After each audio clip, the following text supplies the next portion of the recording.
Hello hello hello. चलिए, स्वागत है आप सभी का आपके अपने चैनल चाणक्य ऑनलाइन स्टडी में, और मैं आपका अपना हेमंत वर्मा चाणक्य। आज फिर हम स्टार्ट करेंगे यहाँ पर नाउन के बारे में। तो देखिए, आज का जो हमारा नाउन का ये वाला थर्ड वीडियो है, इसमें मैं आपको नाउन के बारे में कुछ क्वेश्चंस दोबारा समझाने वाला हूँ, लेकिन आज सिर्फ 5 क्वेश्चंस की बात करेंगे। और इनमें से पहला छोड़ दें तो बाकी सारे क्वेश्चन जो आने वाले हैं, 4 क्वेश्चन, वो सब आपके एग्जाम में आए हुए हैं। तो ये नाउन के कुछ अपने फंडामेंटल्स होते हैं, वहाँ से लेके क्वेश्चंस को लिया गया है। तो आइए वीडियो स्टार्ट करते हैं। Before starting this video please press the icon, like icon press कर दें, और सब्सक्राइब नहीं किया है तो सब्सक्राइब कर लीजिए चैनल को, जिससे कि आपको आगे के लेटेस्ट अपडेट्स मिलते रहेंगे। और वीडियो पसंद आने पर आपको शेयर करना है अपने फेसबुक पर, अपने व्हाट्सएप पर, और बाकी जो आप ग्रुप चलाते हैं उन सभी पर, जिससे कि उन सब बच्चों को फ़ायदा मिल पाए जो हमारे इस कॉम्पिटिटिव एग्जाम से जुड़े हुए हैं। So now let's start our topic. यहाँ पे सबसे पहला क्वेश्चन आपकी स्क्रीन के ऊपर ये रहा, ठीक है। क्वेश्चन पढ़ लें। ये आज का जो लेक्चर है फिर से ये नाउन के ही ऊपर है। तो पहले क्वेश्चन में जैसे आप देखेंगे, the police were trying to control the crowd, और आगे नो एरर। हमें देखना है कि कौन से पार्ट में एरर होगा। तो A, B, C और D अगर लाइव क्लास चल रही होती तो मैं आपसे पूछ पाता कि आपको क्या लग रहा है, वैसे मैं आपको समझा दूं। इस वाले सेंटेंस के C वाले पार्ट में एरर होगा। C वाले पार्ट में एक कलेक्टिव नाउन यूज किया गया है, क्राउड। इसके माने होता है भीड़, ठीक है। तो ऐसे कुछ कलेक्टिव नाउन्स होते हैं। कलेक्टिव नाउन जैसे कि क्राउड है, ज्यूरी है, कमेटी है, टीम है, फैमिली है, हर्ड होता है, ठीक है। तो कैटल होता है, ये कलेक्टिव नाउन्स होते हैं। तो क्राउड माने होता है भीड़, और एक और वर्ड होता है MOB, मोब। इसके माने भी होता है भीड़। दोनों में अंतर समझना होगा। देखिए, अंतर समझिए। अगर किसी बाजार में कोई त्यौहार है और त्यौहार पे बहुत ज़्यादा महिलाएं इकट्ठी होकर शॉपिंग करने को निकली हैं, तब जो भीड़ कहलाएगी वो हमारी क्राउड है, ठीक है। हमारी ऑफलाइन क्लास जब चलती है तो उसमें पूरी क्लास फुल हो जाती है, और कभी एक्स्ट्रा स्टूडेंट्स भी कभी कभी आ जाते हैं, तब भी क्या लग जाती है, भीड़ लग जाती है। और हम कभी बाजार में जाते हैं तो रोड पे इतना ट्रैफिक होता है, हम लोग अपने जगह पर टाइम पर नहीं पहुंच पाते, वहाँ पे क्या लग जाती है, भीड़ लग जाती है, वो भी भीड़ है। अब उस वाली भीड़ में और मोब वाली भीड़ में डिफरेंस क्या है, समझते हैं। इंपॉर्टेंट क्वेश्चन है, समझिएगा। ये मोब वाली भीड़ जो है वो ऐसी भीड़ कि जहाँ पे पुलिस आए डंडा लेके और धड़डंडे लेके उन्हें बहाती है ना, तो वो भीड़ जो होती है दैट इज कॉल्ड मोब। माने कि उनको डंडे मार के भगाने का मतलब क्या है कि वो लोग जरूर वहाँ पे उद्दंड कर रहे होंगे, तांडव कर रहे होंगे, कुछ गलत काम कर रहे होंगे। तो इसे कहते हैं हिंसक। जब कभी ऐसी भीड़ इकट्ठी हो जाए जो हिंसा कर रही है, आग लगा रही है, तोड़फोड़ कर रही है, उस भीड़ को हम लोग बोलते हैं क्या, मोब। और सिर्फ महिलाएं इकट्ठी हो गई शॉपिंग करने को, वो भीड़ है, वो तोड़फोड़ तो नहीं करते। हालांकि महिलाओं के तो खैर क्या ही कहने, लेकिन महिलाएं उस टाइम तोड़फोड़ तो नहीं करती, तो उसको हम लोग कहने वाले हैं क्राउड। पब्लिक इकट्ठी हो गई, जाम लग गया है रोड पर, तो वो क्या हो गया, हमारा क्राउड हो गया। बच्चे क्लास में बहुत सारे इकट्ठे हो गए, वो हमारा क्राउड हो गया। तो डिफरेंस क्या है मोब में और क्राउड में? जो हिंसक होगी वो मोब है, जो अहिंसक होगी वो क्राउड है। Now look at your sentence में आपके बोला गया है कि क्राउड को यूज़ किया गया है, पुलिस ट्राई कर रही थी कंट्रोल करने के लिए। तो पुलिस जो कंट्रोल करने को ट्राई कर रही थी वो क्राउड को नहीं, कंट्रोल उस मोब को करते हैं, ठीक है। क्राउड मतलब नॉर्मल भीड़ होती है जो नुकसान नहीं पहुंचाती। तो हमारा आंसर होगा इसका C। क्राउड को रिप्लेस करेंगे किससे, मोब से करेंगे। चलिए, नेक्स्ट क्वेश्चन आपकी स्क्रीन के ऊपर ये रहा। The mother in laws gathered together, ठीक है, to discuss certain family issues that had to be sorted out. पहले सेंटेंस का मीनिंग समझाता हूँ मैं आपको। जो मदर इन लॉज थे, मदर इन लॉज से मतलब है यहाँ पे जो जितनी भी सास थी, ठीक है, बहुत सारी सास थी, वो सब गैदर हुए, इकट्ठे हुए एक साथ, और टू डिस्कस करने के लिए कुछ इस फैमिली के कुछ इश्यूज थे सर्टेन, निश्चित, उनके बारे में, जिनको उन्हें सॉर्ट आउट करना था। हमसे पूछा जा रहा है कि सेंटेंस से प्रॉब्लम क्या है। तो यहाँ देखिए, कुछ हमारे नाउन्स होते हैं जिन्हें हम लोग कहते हैं अंग्रेजी में कंपाउंड नाउन, ठीक है। कंपाउंड से मतलब होता है, हिंदी में कहते हैं उसको यौगिक। जैसे कि ये मदर हो गया, फिर इन हमने प्रपोजिशन के बाद एक और नाउन जोड़ा लॉ, तो 2 नाउन को जोड़ के हमने एक पूरा नाउन बनाया, it is called compound noun. Mother in law है, ऐसे आप बना सकते हो फादर इन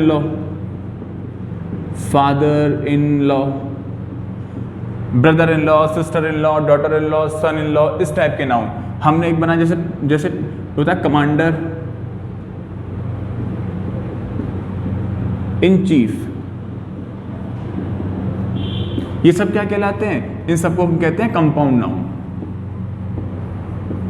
कंपाउंड नाउन, ठीक है, कंपाउंड नाउन। और इसमें हम कंपाउंड नाउन इसलिए कहते हैं क्योंकि ये दो नाउन से मिलके बनता है, इसलिए हम इसे कंपाउंड नाउन कहते हैं। अच्छा, इसमें आपको ध्यान क्या रखना है कि अगर हम मदर इन लॉ लिखते हैं, सिर्फ मदर इन लॉ, तो मदर इन लॉ जो है अभी एक सिंगुलर टर्म है, मदर इन लॉ जो है वो सिंगुलर है, इसके माने एक सास, फादर इन लॉ माने एक ससुर, कमांडर इन चीफ माने एक कमांडर इन चीफ। अब हमें अगर इसका प्लूरल बनाना हो तो कैसे बनाइएगा? यहाँ पे हमने देखा कि जो आगे है मदर, फादर, कमांडर, ये एक नाउन है, उसके बाद लॉ, चीफ, ये भी एक दूसरा नाउन है, इनको किससे जोड़ा गया है? इनसे, ये हमारी एक प्रपोजिशन है। अब यहाँ पर ये वाला नाउन और ये वाला नाउन माने कि मदर और लॉ, फादर और लॉ, कमांडर और चीफ, दोनों क्या हैं? डिफरेंट हैं। दोनों नाउन कैसे हमारे अलग अलग हैं, ठीक है। तो ध्यान रखेंगे आप लोग, जब भी कभी दो नाउन को किसी प्रपोजिशन से जोड़ा जाता है और वो दोनों नाउन अगर अलग अलग हैं तो प्लूरल जो बनेगा वो आगे वाले नाउन में एस वगैरह लगा के प्लूरल बनता है, पीछे वाले से हम लोग नहीं लगाते। तो अगर मदर इन लॉ का आपको प्लूरल बनाना होगा तो आप कैसे बनाएंगे? मदर्स इन लॉ, ठीक है, या फादर्स इन लॉ, या ब्रदर्स इन लॉ, या सिस्टर्स इन लॉ, या कमांडर्स इन चीफ। अगर आप लॉ में यहाँ पर एस लगा देंगे तो वो आपका गलत हो जाएगा। तो सेंटेंस नंबर 1 में जो प्रॉब्लम थी वो क्या थी कि मदर इन लॉज किया हुआ है, मदर इन लॉज नहीं होगा, मदर्स इन लॉ होगा। आप इसको ठीक करेंगे, ओके। अब मुझे आपको इससे एक चीज़ और बतानी है कि अगर कभी चीज़ों पे पोजेशन दिखाना हो, पोजेशन दिखाने से मतलब है, समझिएगा, जैसे मुझे कहना हो कि राम का घर, तो मुझे उस पोजेशन को दिखाने के लिए अपॉस्ट्रोफी एस का यूज़ होता है। तो ऐसे मुझे कहना पड़ेगा राम्स हाउस, राम का घर। अब मुझे अगर कहना हो कि लड़के का हॉस्टल, लड़के की अंग्रेजी क्या हो गई? बॉय, और पोजेशन दिखाने के लिए अपॉस्ट्रोफी एस, लड़के का हॉस्टल, हॉस्टल, ऐसे कर दिया, ठीक है। अब अगर हमें कहना हो कि सास का घर, मेरी सास का घर, तो सास की अंग्रेजी क्या हो गई? Mother in law. अब पोजेशन दिखाने के लिए अपॉस्ट्रोफी एस लगाना पड़ेगा। अब ये कहाँ पर लगाएंगे? तो डियर, अगर मदर इन लॉ इस टाइप के कंपाउंड नाउन पे आपको पोजेशन दिखाना हो तो पोजेशन यहाँ से दिखेगा, माने कि पोजेशन दिखाने के लिए अगर आप इन कंपाउंड नाउन में अपॉस्ट्रोफी एस लगाना चाहते हैं तो वो अपॉस्ट्रोफी एस आपको पीछे वाले जो नाउन होगा उसमें लगाना होगा, और अगर आप इनका प्लूरल बनाना चाहते हैं तो आपको वो आगे वाले नाउन में एस लगा के प्लूरल बनाना पड़ेगा।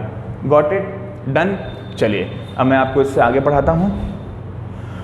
मेरी सास के 5 पुत्र थे, 2 देवर 2 जेठ, सुन लो मेरे करम में बावड़िया लिखा था। चलिए नेक्स्ट क्वेश्चन आपकी स्क्रीन के ऊपर ये रहा। Bringing back of normal functioning of the working bodies after demonetisation is the biggest concern for the people now, और आगे नो एरर। तो अगर आपको लगता है कि ए पार्ट में गलती है तो ए में लगाओ, बी में गलती है बी में लगाओ, सी में गलती है सी में लगाओ, and no error, then choose the answer that is D, no error. तो सेंटेंस के किस पार्ट में गलती है? आप लोग वीडियो पॉज करो, अपने आप सोचो। हो गया? ठीक है, अब स्टार्ट करते हैं। चलिए यहाँ पे देखिए, मैं आपको कंसेप्ट समझाता हूँ। जैसे मैंने लिखा he is the tallest boy, ठीक है। हमने लिखा वाइजेस्ट मैन, ऐसा कुछ भी लिखा तो ये क्या है? वाइजेस्ट क्या है? Superlative degree. टॉलेस्ट क्या है? Superlative degree. जो सुपरलेटिव डिग्रीज होती हैं वो किसी न किसी नाउन की विशेषता को बताती हैं। तो यहाँ पर जो बॉय है, जो मैन है, वो क्या है? एक नाउन है। अगर आप किसी एडजेक्टिव को यूज़ करते हैं, टॉलेस्ट, वाइजेस्ट, बिगेस्ट, सूनेस्ट, ऐसा कुछ भी, तो उसके बाद जिस चीज़ की हम विशेषता बताते हैं वो क्या होता है? एक नाउन होता है। अब आपके इस वाले सेंटेंस में अगर आप देखेंगे तो आपको सेंटेंस के सी वाले पार्ट में एक जगह लिखा हुआ बिगेस्ट, बिगेस्ट, और बिगेस्ट के बाद क्या यूज कर रही है टर्म? कंसर्न, कंसर्न, ठीक है। अब ये कंसर्न जो है बेसिकली एक वर्ब है। भाई ईडी वगैरह अगर किसी में लग जाता है तो वर्ब भी तो होती है, एक्सप्लेन्ड है, ठीक है, और वर्कड है, बहुत सारी चीज़ें आपने देखा, कंसर्न्ड है, प्रैक्टिस्ड है, तो ये सारी चीज़ें क्या होती हैं, वर्ब होती हैं। तो हमको किसी नाउन के लिए अगर एडजेक्टिव यूज़ कर लेते हैं, कोई सुपरलेटिव डिग्री यूज़ कर लेते हैं, तो सुपरलेटिव डिग्री के बाद हमको चाहिए होता है नाउन, जबकि हमारे सेंटेंस में क्या यूज़ किया गया है, वर्ब। वर्ब यूज़ नहीं होगी, इसको आपको नाउन बनाना पड़ेगा। तो नाउन बनाने का तरीका क्या है, आप ईडी हटा दीजिए, क्या हो जाएगा, कंसर्न, कंसर्न हो जाएगा। कंसर्न एक नाउन होगा। इंग्लिश में कुछ ऐसे फंडामेंटल्स होते हैं, कुछ ऐसी वर्ब होती हैं कि वो कुछ ऐसे शब्द होते हैं बेसिकली, वो वर्ब का भी काम कर सकते हैं ज़रूरत पड़ने पर, और वो नाउन का भी काम कर सकते हैं। तो यहाँ पर तो हमको नाउन की ज़रूरत थी, तो हमने ये वर्ब जो आ रहा था इसको हटा के इसकी जगह नाउन बना दिया, इसको कंसर्न। अब वो वर्ड, जैसे कि एक मैं वर्ड लिखता हूँ, एक है वर्क, ठीक है, तो वर्क आपका माने क्या होता है, कार्य, और वर्क माने क्या होता है, कार्य करना। तो जब वर्क माने कार्य होगा तब वो नाउन होगा, और जब वर्क माने कार्य करना होगा तब वो वर्ब होगा।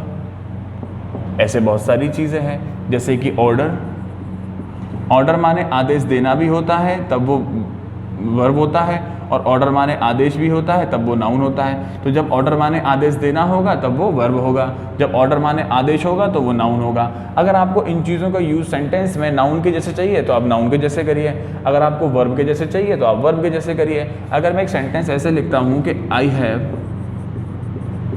अ पीस ऑफ वर्क, तो यहाँ पे हमने जो वर्क को यूज़ किया है वो नाउन के जैसे यूज़ किया है, तो वर्क सेम ऐसे ही रहेगा, नाउन के जैसे वर्क करेगा।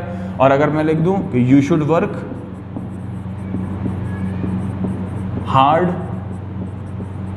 तो यहाँ पे आप देखेंगे शुड क्या है, हेल्पिंग वर्ब है, और हेल्पिंग वर्ब के बाद क्या आता है, मेन वर्ब आती है, माने की वर्ब आती है। तो दोनों ही सेंटेंस में जो हमने टर्म यूज़ करी है वो वर्क है, यहाँ भी वर्क है और यहाँ भी वर्क है। लेकिन ये डिफरेंस कहाँ पर होगा कि ये वाला जो वर्क होगा वो वर्ब होगा, और वो वाला जो वर्क होगा वो नाउन होगा, ठीक है। ठीक वैसे ही बिगेस्ट के बाद आपको नाउन यूज़ करना था, तो कंसर्न में से हमने ईडी को हटा दिया। चलिए अब इस डस्टर का इस बोर्ड से संगम करवाते हैं, आइए, ये छपाक, चलो निकलो। अगला क्वेश्चन देखिएगा। अगला क्वेश्चन है, it is a scientifically accepted fact that laugh is the biggest medicine to remove stress and live a disease free life.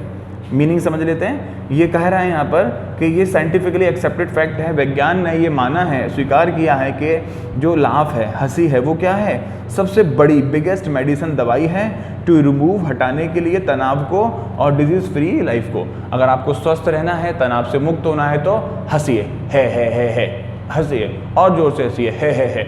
आपने एक मूवी देखी होगी मुन्ना भाई MBBS, उसमें बोमन ईरानी ने कैरेक्टर रोल किया था। उनका मानना था कि जब मुझे बहुत गुस्सा आता है ना तो मैं हंसता हूँ, तो उनका वही मतलब एक यहाँ पे बोला गया है कि हंसिए, स्वस्थ रहिए, तो क्या होगा, आप लोग और स्वस्थ रहेंगे। तो अब सेंटेंस में हम देख पा रहे हैं कि एक बी वाले पार्ट में यूज कर रहे हैं लाफ इज, ठीक है, दैट ऐसे करके यूज कर रहे हैं, दैट लाफ इज वगैरह वगैरह। तो is what, is a verb. Verb को क्या चाहिए, सब्जेक्ट चाहिए होता है, तो इसके लिए सब्जेक्ट का काम क्या कर रहा है, ये कर रहा है। पूरी अंग्रेजी में अगर कोई चीज़ सब्जेक्ट का या ऑब्जेक्ट का काम कर सकती है तो वो सिर्फ दो ही चीज़ हैं, या तो कोई नाउन या कोई प्रोनाउन। नाउन प्रोनाउन के अलावा कोई भी दूसरी चीज़ सब्जेक्ट का काम नहीं करती। लेकिन लाले दी जान, हमने यहाँ पर क्या किया है, लाफ को, वर्ब को हम सब्जेक्ट बना रहे हैं, हम इस वर्ब को सब्जेक्ट बना रहे हैं। ऐसा कहाँ हो सकता है, वर्ब सब्जेक्ट का काम कहाँ करती है, लाफ माने होता है हंसना और हमको चाहिए हंसी, लाफ माने हंसना, हमको चाहिए हंसी, तो हंसी की अंग्रेजी लाफ नहीं होती डियर, लाफ्टर होती है। हंसी की अंग्रेजी लाफ नहीं होती, लाफ्टर होती है। तो आपको क्या करना पड़ेगा, हा हा हा हा हा हा हा लाफ्टर रखना पड़ेगा। Got it. चलिए नेक्स्ट क्वेश्चन देखते हैं। बस 5 ही क्वेश्चन करवाने थे और आज का लास्ट क्वेश्चन है ये वाला। The flexible of withdrawals from funds under the pension scheme would be tightened. सोचो आप लोग आंसर क्या हो सकता है, फिर मैं डिस्कस करता हूं। एक बार वीडियो पॉज कर लीजिए और अपना आंसर सोच लीजिए, और वीडियो खत्म होने के बाद क्या करना है, अगर नहीं करे हो तो लाइक का बटन दबाना है और शेयर का बटन पेलना है, ठीक है। देख लो, सोच लो। आइए मैं स्टार्ट करता हूँ। The flexible of withdrawals from funds under the pension scheme would B Titan. अभी अभी मैंने आपको जैसे बताया है कि अगर आप कोई सुपरलेटिव डिग्री यूज़ करते हैं तो सुपरलेटिव डिग्री के बाद आपको क्या रखना पड़ता है, नाउन यूज़ करना पड़ता है। ठीक वैसे ही आप एक बात और समझिए, अगर आप कोई आर्टिकल यूज़ करते हैं तो आर्टिकल जो होते हैं, ए है, एन है, दा है, इन आर्टिकल, अरे सर आपने स्पेलिंग गलत लिख दी, हम तो आपको फांसी दे देंगे, इसमें मार देंगे जान से। तो कर लो, क्या करोगे तुम वहाँ, मैं यहाँ तो वहाँ। आर्टिकल का यूज़ किसी नाउन के लिए होता है। जिस तरीके से एडजेक्टिव्स के बाद कोई ना कोई नाउन आता है, ठीक वैसे ही आर्टिकल के बाद भी कोई ना कोई नाउन आता है। यहाँ पे हम सेंटेंस में दा के बाद फ्लेक्सिबल, यही है जी, फ्लेक्सिबल वर्ड यूज़ कर रहे हैं। आई डोंट नो कि आपको पता है नहीं पता, हालांकि मैं आपको एडजेक्टिव में पढ़ाऊंगा। अगर किसी वर्ड के आखिर में BLE आ गया तो 100% वो शब्द आपका एडजेक्टिव ही होगा। बहुत कोई एक्सेप्शन अगर हो जाए कि उसमें वो नाउन बन जाए या कुछ और बन जाए तो अलग बात है, लेकिन वो वर्ड आपके एडजेक्टिव ही होते हैं। तो द फ्लेक्सिबल, तो दा के बाद फ्लेक्सिबल नहीं आएगा, माने कि तो एडजेक्टिव है। जिन वर्ड्स के आखिर में BLE आता है वो हमारे एडजेक्टिव्स होते हैं। तो हमको दा के बाद, आर्टिकल के बाद नाउन चाहिए, एडजेक्टिव नहीं चाहिए। तो फ्लेक्सिबल को हटा के नाउन बनाएंगे फ्लेक्सिबिलिटी। फ्लेक्सिबल को हटा के हम लोग यहाँ नाउन बनाने वाले हैं फ्लेक्सिबिलिटी। तो नाउन जो आपका चैप्टर है, जिसके बारे में आपको अब तक वीडियोस दे चुका हूँ, उसमें आपको ध्यान रखना पड़ेगा, कभी कभी वर्ब गलत तरीके से दे देंगे, वहाँ पे आपको नाउन बनवाएंगे, और कभी कभी एडजेक्टिव गलत तरीके से दे देंगे, वहाँ से भी आपको नाउन बनवाया जाएगा।